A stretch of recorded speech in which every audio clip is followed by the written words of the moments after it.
নারীরা কেন পর্দা করবে? আল্লাহু আকবার। নারীর আল্লাহ পাক রব্বুল আলামিন এদের মধ্যে তিনটা গুণ রাখছেন। 1 নম্বর গুণ হলো নারীত্ব, 2 নম্বর গুণ হলো স্ত্রীত্ব, 3 নম্বর গুণ হলো মাতৃত্ব। কয়টা? নারী নারী হবে, 1 নম্বর 2 নারী স্ত্রী হবে, নম্বর 3 নারী মা হবে। কি হবে? মা। কয়টা? 3। 1 নম্বর নারীত্ব। নারী বলতে কি? নারীর মধ্যে নারী বেটিয়ালা গুণ থাকতেইব। কিতা থাকতেইব?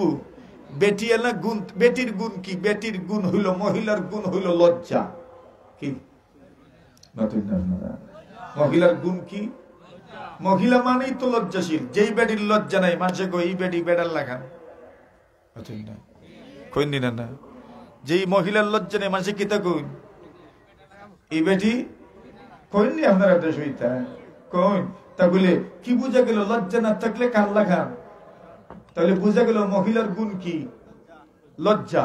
লজ্জা এমন একটা গুণ যে নারী যত বেশি পর্দানশীল তার লজ্জা তত বেশি।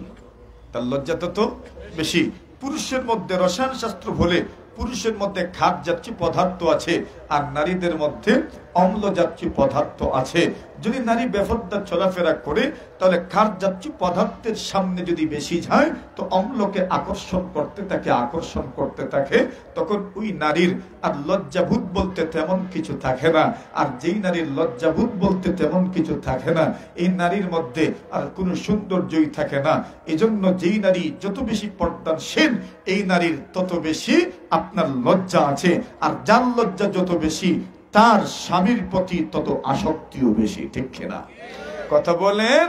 তাহলে নারীর নারীত্বকে রক্ষা করতে হলে কিসের দরকার? পর্দার দরকার আছে না নাই? আছে। 1। 2 নম্বর গুণ হইল স্ত্রীত্ব। একটা নারী নারী হওয়ার পরে তার জীবনের এরপরের সবচেয়ে বড় আপনার ইচ্ছা হইল আমি যেন কারো স্ত্রী হইতে পারি। কি হইতে পারি? আপনি ছেলে হিসাবে যেমন আপনার ইচ্ছা স্বামী হইবেন, এই মেয়েটা মেয়ে হিসাবে তারও জীবনের বড় একটা ইচ্ছা হইল আমিও যেন কারো না কারো কি হইতে পারি? স্ত্রী হইতে পারি। যেই নারীর স্ত্রী হওয়ার আশা অবশ্যই সব নারীর আছে। এটা আপনি কেমনে বুঝবেন? যদি একটা মেয়ে এমন হয় যার বান্ধবীদের বিয়ে শাদী হয়ে যায়, তার বিয়ে হয় না, এই মহিলা এমনিতেই মানসিকভাবে বিপর্যস্ত হয়ে পড়ে। সবার বিয়ে হয়ে যাচ্ছে, আমার বিয়ে এখনো হচ্ছে না। এটা কিন্তু আপনি অন্য চোখে দেখিয়েন না, নেগেটিভ ভাবে এটা নিয়েন না। একটা মেয়ের জীবনের সবচেয়ে বড় ধারণা হইল আমি যেন স্ত্রী হইতে পারি। আপনি তো জানেন না একটা স্ত্রীর জন্য তার জীবনের সবচেয়ে কাঙ্ক্ষিত পুরুষ হইল তার স্বামী। কে?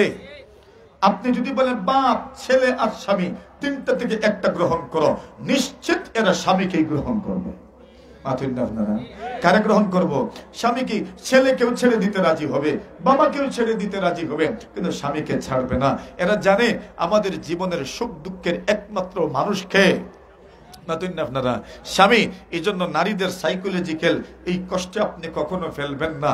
এদের কিন্তু সবচেয়ে ভালোবাসার পাত্র হইল স্বামীরা। সুতরাং স্বামীদেরকে এরা সবচেয়ে বেশি ভালোবাসে। উম্মে সালামা রাদিয়াল্লাহু তাআলা আনহার ইন্তেকাল হয়। উম্মে সালামার স্বামী আবু সালামার ইন্তেকাল হয়ে গেল। আবু সালামার ইন্তেকালের পরে উম্মে সালামা নবীর কাছে গিয়ে বলেন, ইয়া রাসূলুল্লাহ মাতা আবু সালামা, আবার আবু সালামা মারা গেছেন, একটু দোয়া করেন। কত আক্ষেপের সুরে বলছেন। আল্লাহ নবী বলেন, হ্যাঁ আমিও দোয়া করব, তুমিও দোয়া করো, তোমার জন্য দোয়া করো। আমার জন্য কি দোয়া করবো ইয়া রাসূলুল্লাহ? রাসূল বলেন, তুমি দোয়া করো আল্লাহ আমাকে এর চেয়ে উত্তম স্বামী মিলিয়ে দেন। আমার আবু সালামার চেয়ে উত্তম স্বামী কি হইতে পারে? মানে দাম্পত্য জীবন এত সুখের ছিল, এত আনন্দের ছিল, পারিবারিক জীবনটা এত আনন্দের ছিল। উনি বলেন আমার আবু সালামার চেয়ে উত্তম স্বামী কি হইতে পারে? কিন্তু নবী যেহেতু বলছেন দোয়া করো, এই জন্য আমি করছি। কিন্তু মনে মনে তো আমার আবু সালামার চাইতে উত্তম কোন স্বামী হইতে পারে না। উম্মে সালামা বলেন, আমি যখন আমার স্বামীর সুখ কাটিয়ে উঠলাম, এরপরে নবীজি বিয়ের প্রস্তাব দিলেন, তখন বুঝতে পারলাম আমার আবু সালামার চাইতে উত্তম স্বামী আছে। আর জোরে বলেন।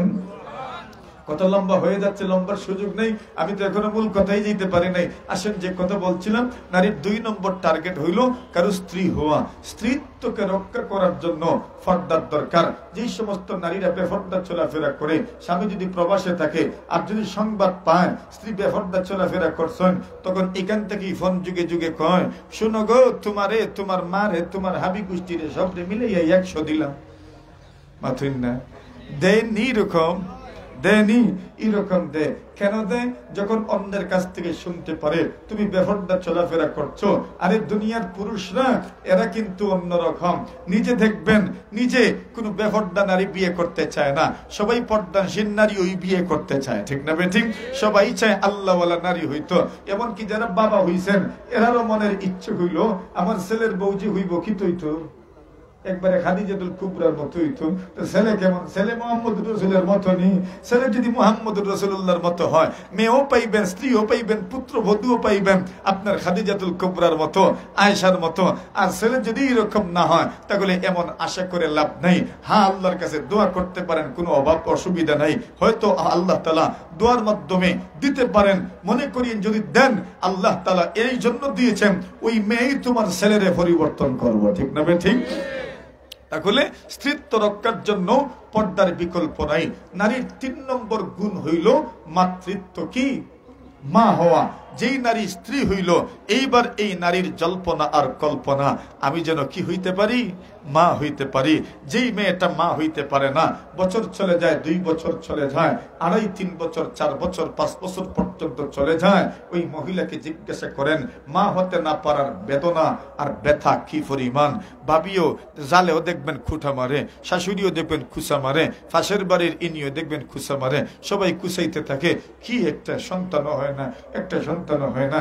এদের যন্ত্রণা কি পরিমাণ যন্ত্রণা, মানসিকভাবে এরা ভেঙ্গে পড়ে।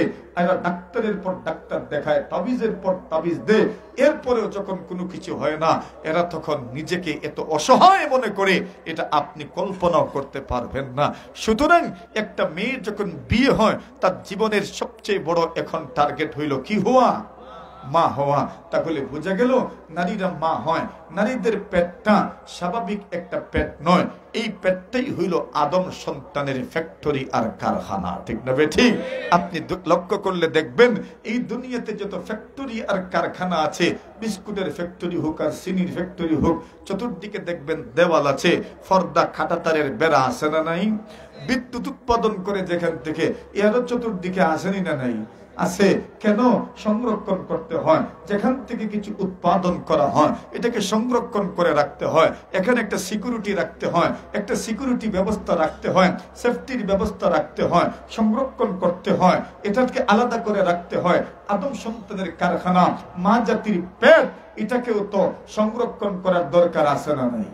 আর জোরে বলেন, আদম সন্তানের ফ্যাক্টরি আর কারখানা, মা জাতির পেট, এটাকেও সংরক্ষণ করা দরকার, এটাকেও আলাদা করার দরকার।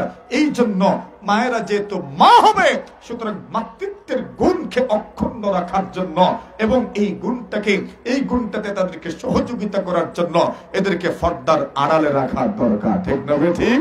এটা হইল পর্দার আরেকটা যৌক্তিক কথা।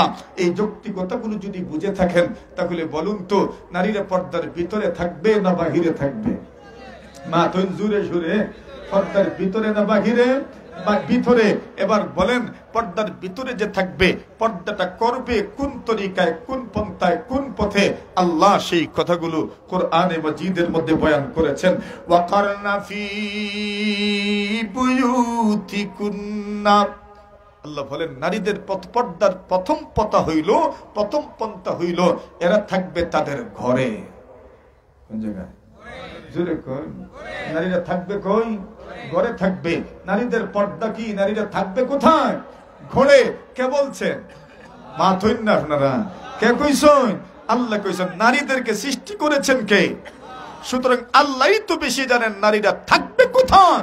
দুনিয়ার কোন মুফতি বলে নাই, মুহাদ্দিস বলে নাই, পীর বলি কেউ বলে নাই, বলেছেন কে? জোরে বলেন, আল্লাহ বলেছেন। সুতরাং নারীরা থাকবে কোথায়? পর্দার ভিতরে থাকবে, ঘরে অবস্থান করবে। বলেছেন কে? আল্লাহ বলেছেন ওয়াকারনা ফি বুয়ুতিকুন্না, নারীরা ঘরে থাকবে।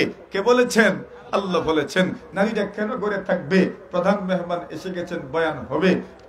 নারীরা কেন ঘরে থাকবে? নারীদেরকে আল্লাহ স্বতন্ত্র কিছু কাজ দিয়েছেন। হামালাতহু উম্মুহু কুরহা ওয়া ওয়াদাআতহু কুরহা ওয়া হামলুহু ওয়া ফিসালুহু 30 শাহরা।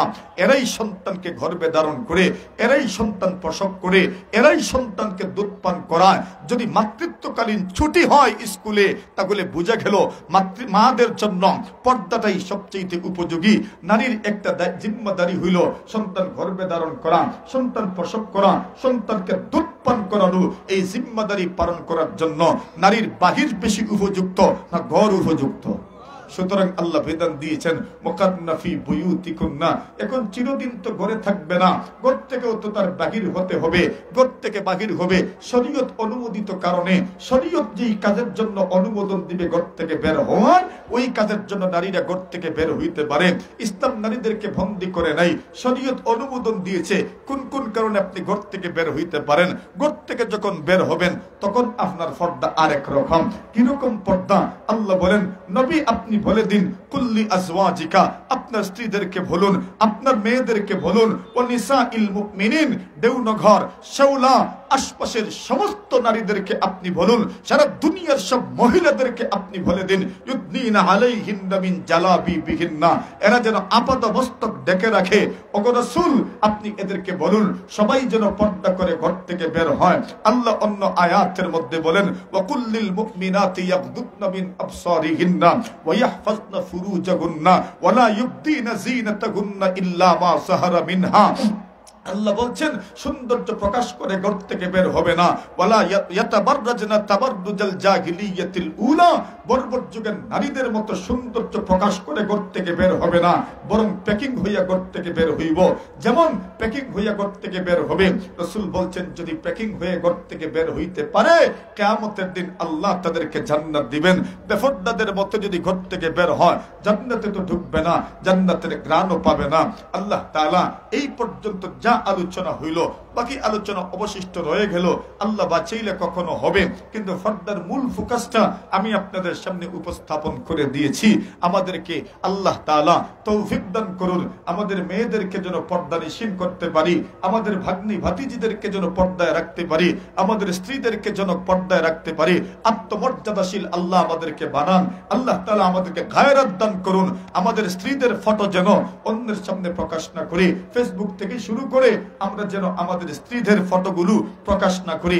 আল্লাহ আমাদের এই পরিমাণ ব্যক্তিত্ব দান করুন, বলেন আমিন।